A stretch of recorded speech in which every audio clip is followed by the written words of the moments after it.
रूस यूक्रेन की जंग में आग में अब जर्मनी जलने लगा है। जर्मनी के जनरल ने दावा कर दिया कि रूस बहुत जल्द नेटो देश पर हमला करने वाला है। इस जर्मन जनरल का दावा यही है कि लगभग 4 साल की जंग में ना तो रूस की मिसाइल क्षमता कमजोर पड़ी है, ना ही परमाणु क्षमता पर कोई असर पड़ा है। ऐसे में कयास लगाए जा रहे हैं कि पुतिन के परमाणु तेवरों को देखने के बाद से नेटो की हालत खराब होने वाली है।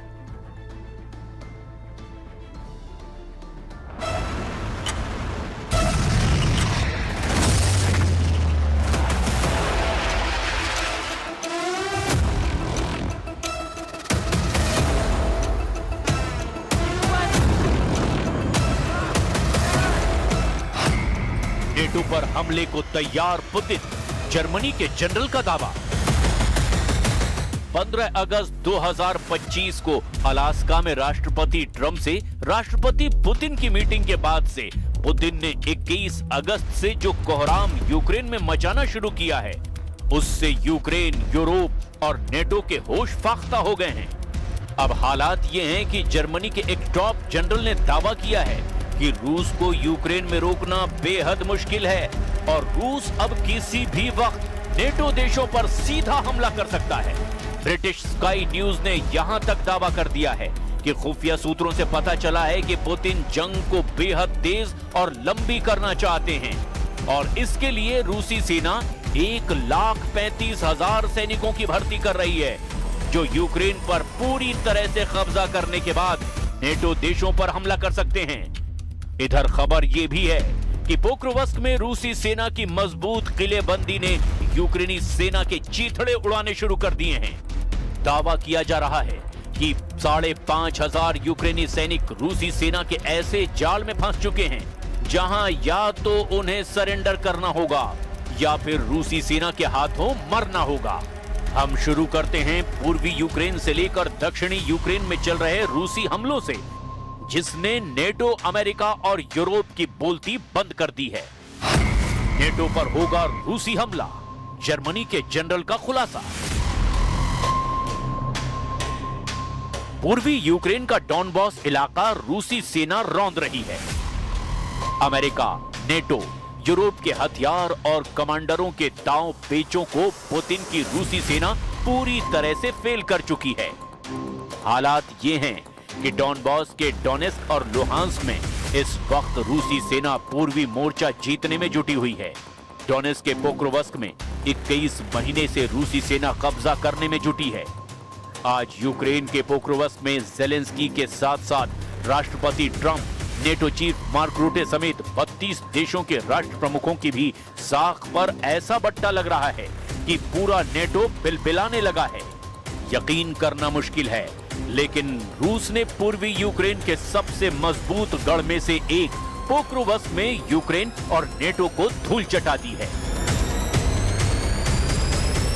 और यही वजह है कि अब नेटो देश जर्मनी के एक top commander lieutenant general Alexander Sollfrank ने दावा किया कि पुतिन के रूस के तेवर बेहद खतरनाक हैं। जर्मनी के लेफ्टिनेंट जनरल अलेक्जेंडर सोलफ्रैंक ने खुफिया रिपोर्ट के आधार पर दावा किया कि रूस कल तक नेटो पर हमला करने में सक्षम होगा। रूस किसी भी समय नेटो क्षेत्र पर सीमित रूप से हमला कर सकता है।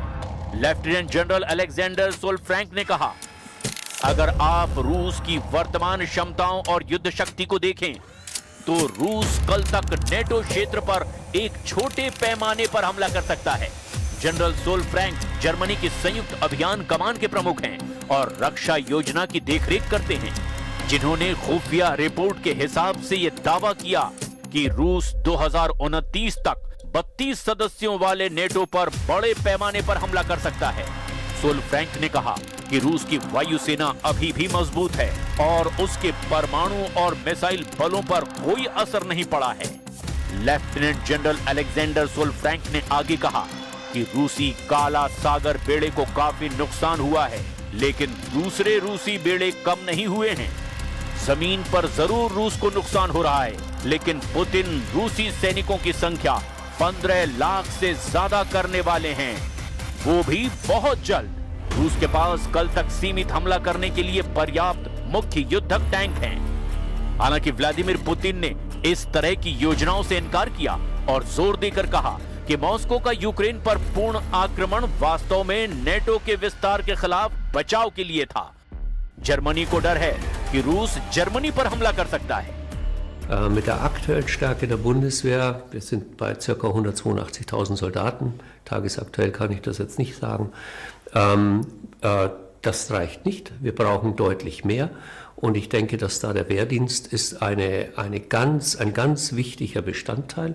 Andere Nationen machen uns das vor, die Schweden, die Dänen, andere Nationen, die auch wieder zum Wehrdienst zurückgekehrt sind. हमले को तैयार 1,35,000 रूसी सैनिक। कई कोशिशों के बावजूद रूस यूक्रेन के बीच जंग अब भी नहीं रुक पाई है। हालात ये हैं कि रूस यूक्रेन के पूर्वी हिस्सों में जहां कोहराम मचाए हुए है, तो दक्षिणी यूक्रेन में हमले बेहद तेज कर चुका है। पावलोका में भीषण लड़ाई जारी है। यूक्रेन की सेना का कहना है कि उसकी वीर ब्रिगेड मोर्चा संभाले हुए है, लेकिन किसी को ये नहीं पता कि यूक्रेन के वीर ब्रिगेड क्या वाकई में रूसी हमलों को रोक भी पा रहे हैं या नहीं। कुछ रिपोर्ट्स में यह भी दावा किया गया कि रूसी सैनिक पूर्व खाकोवका में पानी के रास्ते प्रिमोर्स्के में यूक्रेन की सीमाओं में सेंध लगाने की कोशिश कर रहे हैं और जापोरेजिया में रूसी सैनिकों के घने कोहरे का फायदा उठाकर यूक्रेनी क्षेत्र में और अंदर तक घुसने की कोशिश की गई है। ये खबरें आ रही है। ऐसे हालात में यूक्रेन अपने ऊपर से रूसी हमलों के दबाव को कम करने के लिए रूस की तेल रिफाइनरियों को निशाना बनाने में जुटा है। यूक्रेन ने दावा किया कि उसके लंबी दूरी के ड्रोन ने रूस के वोल्गोग्राद क्षेत्र की एक बड़ी तेल रिफाइनरी पर हमला किया है। ये रिफाइनरी रूस की प्रमुख ऊर्जा इकाई है। यूक्रेन का कहना है कि ऐसे हमले रूस की तेल आय को कम करने के लिए किए जा रहे हैं, लेकिन अगर नफे नुकसान का हिसाब लगाया जाए तो यूक्रेन को रूस ने भयंकर नुकसान पहुंचा दिया है। अकेले पोक्रोवस्क में ही यूक्रेनी नागरिकों और सेना का सफाया उसने लगभग कर ही डाला है।